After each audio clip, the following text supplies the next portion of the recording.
In today's video, I am going to teach you how to design templates in Pandadoc.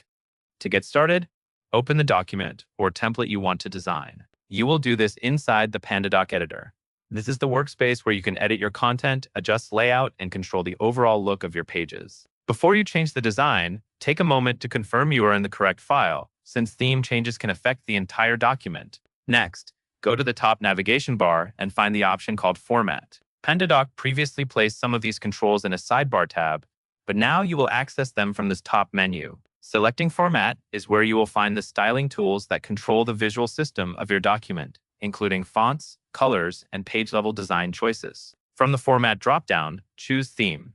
This opens the theme settings, which are designed to help you apply a consistent style across your template. Using themes is important because it keeps headings, body text, and tables aligned with the same branding and formatting rules instead of adjusting each element one at a time. Once you are in theme, you have two main approaches.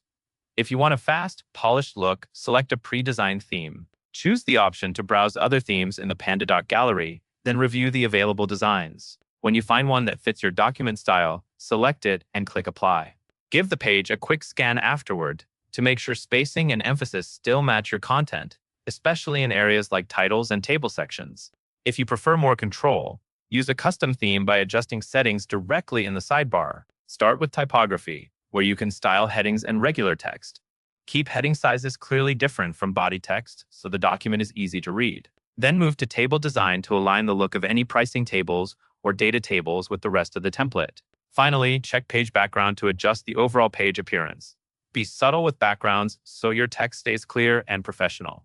After making changes, scroll through the document to confirm the theme looks consistent from top to bottom. That covers everything you need to know.